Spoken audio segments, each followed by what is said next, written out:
Hi കൂട്ടുകാരെ, ഇന്ന് ഞാൻ ഒരു ഫ്രൈഡ് റൈസിൻ്റെ അടിപൊളിയായിട്ടുള്ളൊരു റെസിപ്പി ആയിട്ടാണ് വന്നിരിക്കുന്നത്. അപ്പോൾ നമുക്കത് എങ്ങനെയാണ് തയ്യാറാക്കുന്നതെന്ന് നോക്കാം. അതിനായിട്ട് ഞാനൊരു പാത്രം വെച്ച് കൊടുത്തിട്ടുണ്ട്. അതിൽ ഞാനൊരു 1/4 ഭാഗത്തോളം വെള്ളം ഒഴിച്ച് കൊടുത്തിട്ടുണ്ട്. ഇനി നമുക്ക് ആ വെള്ളം ഒന്ന് നന്നായി തിളപ്പിച്ചെടുക്കണം. ഞാൻ അതിലോട്ട് 1 ടീസ്പൂണ് ഓയിൽ ഒഴിച്ച് കൊടുത്തിട്ടുണ്ട്. അതുപോലെ അരിക്ക് ആവശ്യമായിട്ടുള്ള ഉപ്പും ഞാൻ ഈ സമയത്ത് അതിലോട്ട് ചേർത്ത് കൊടുത്തിട്ടുണ്ട്. ഇനി ഞാൻ അതിലോട്ട് 3 ഗ്ലാസ് നൂർ പ്രീമിയം ബസ്മതി റൈസാണ് എടുത്തിരിക്കുന്നത്. അത് നന്നായി കഴുകി വൃത്തിയാക്കി വെള്ളം തോരാൻ വേണ്ടി വെച്ചിട്ടുണ്ടായിരുന്നു. അപ്പോൾ അത് ഞാൻ ഇതിലോട്ട് ചേർത്ത് കൊടുത്തിട്ടുണ്ട്. ഇപ്പോൾ ഒരു 80% ആ അരി വെന്ത് വന്നിട്ടുണ്ട്. നമ്മൾ മുഴുവനായിട്ടും അരി വേവാനായിട്ട് വെയിറ്റ് ചെയ്യരുത്.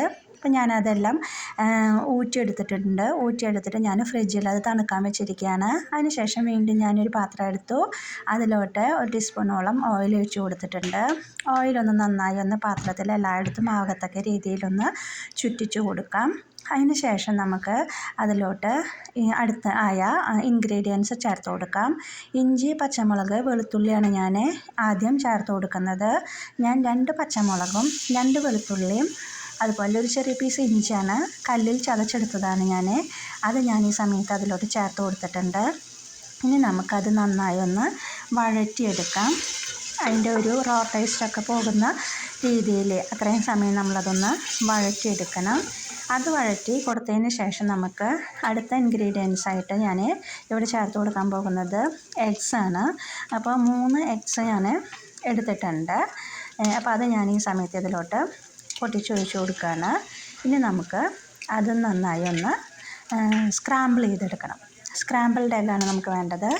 അപ്പോൾ നമുക്ക് 3 എഗ്ഗ് ഞാനിതാ ഇതിലോട്ട് ഇട്ട് കൊടുത്തിട്ടുണ്ട്. നിങ്ങൾക്കൊരു 4-5 എഗ്ഗൊക്കെ നമുക്ക് ചേർത്ത് കൊടുക്കാം 3 ഗ്ലാസ് അരിക്ക്. ഞാനിപ്പോൾ ഇവിടെ 3 എഗ്ഗാണ് എടുത്തിട്ടുള്ളൂ. അപ്പോൾ അത് നമ്മുടെ ഇഷ്ടത്തിന് കൂട്ടോ കുറയ്ക്കുകയൊക്കെ ചെയ്യാം. അപ്പം നമ്മൾ അത് ആഡ് ചെയ്ത് കൊടുത്തു. ഇനി അതൊന്ന് സ്ക്രാമ്പിൾ ചെയ്തെടുത്തു. കണ്ടല്ലേ. ഇനി നമുക്ക് പിന്നെ ചേർക്കാനായിട്ടുള്ളത് വെജിറ്റബിൾസാണ്. നമ്മുടെ കയ്യിലുള്ള വെജിറ്റബിൾസ് ഏതൊക്കെയാണെന്ന് വെച്ചെങ്കിൽ അതിനനുസരിച്ച് നമുക്ക് ചേർത്ത് കൊടുക്കാം. അപ്പം ഞാൻ എഗ്ഗിലോട്ട് ആവശ്യമായിട്ടുള്ള ഉപ്പും അതുപോലെ തന്നെ പെപ്പർ പൗഡറും ചേർത്ത് കൊടുത്തിട്ടുണ്ട്. ഇനി അത് നന്നായി ഒന്ന് വഴറ്റിയെടുക്കുക. എഗ്സ് സ്ക്രാമ്പിൾ ചെയ്ത് നമുക്ക് കിട്ടിയിട്ടുണ്ട്. ഇതിലോട്ട് ഞാൻ ഒരു ക്യാപ്സിക്കം, വലിയൊരു ക്യാപ്സിക്കമായിരുന്നു എൻ്റെ കയ്യിലുണ്ടായിരുന്നത്. അപ്പോൾ അത് ഞാൻ സ്മോൾ പീസസ് ആയിട്ട് കട്ട് ചെയ്ത് വെച്ചിട്ടുണ്ടായിരുന്നു. അത് ഞാൻ ചേർത്ത് കൊടുത്തു. അതുപോലെ 2 ക്യാരറ്റ്, അതും ചെറിയ പീസുകളായിട്ട് കട്ട് ചെയ്ത് വെച്ചിട്ടുള്ളതായിരുന്നു. അത് ഞാനിതിലോട്ടിപ്പോൾ ചേർത്ത് കൊടുത്തിട്ടുണ്ട്. പിന്നെ സ്പ്രിംഗ് ഓനിയൻ വേണമെങ്കിൽ സ്പ്രിംഗ് ഓനിയൻ നമുക്ക് ചേർത്ത് കൊടുക്കാം. ഞാൻ സ്പ്രിംഗ് ഓനിയൻ ചേർത്തിട്ടില്ല. അത് ചേർത്താൽ നല്ലതാണ്. ഇനി ഞാനിപ്പോൾ ചേർത്തിരിക്കുന്നത് ബീൻസാണ്. ബീൻസ് അതുപോലെ തന്നെ സ്മോൾ പീസസ് ആയിട്ട് കട്ട് ചെയ്ത് വെച്ചിട്ട് അതും ഞാനിതിലോട്ട് ഈ സമയത്ത് ചേർത്ത് കൊടുത്തിട്ടുണ്ട്. പിന്നെ ഞാൻ കുറച്ച് ഓനിയൻ ഒരു കൈപ്പിടി ഓനിയൻ സ്മോൾ പീസസ് ആയിട്ട് കട്ട് ചെയ്ത് വെച്ചായിരുന്നു. അത് ഈ സമയത്ത് ആഡ് ചെയ്ത് കൊടുത്തു. അപ്പോൾ നമ്മൾ എല്ലാ വെജിറ്റബിൾസും ആഡ് ചെയ്ത് കൊടുത്തിട്ടുണ്ട്. ഇനി നമുക്കത് കുറച്ച് നേരം അങ്ങനെ വഴറ്റിയെടുക്കാം. അതിന് ശേഷം ഞാൻ അതിലോട്ട് red hot sauce 1 teaspoon add ചെയ്ത് കൊടുത്തിട്ടുണ്ട്. അതും നമ്മൾ നന്നായി ഒന്ന് ഇതിലോട്ട് മിക്സ് ചെയ്ത് വയ്ക്കാം. നിങ്ങൾക്ക് വേണമെങ്കിൽ സോയാ സോസ്, ചില്ലി സോസ് ഒക്കെ യൂസ് ചെയ്യാം.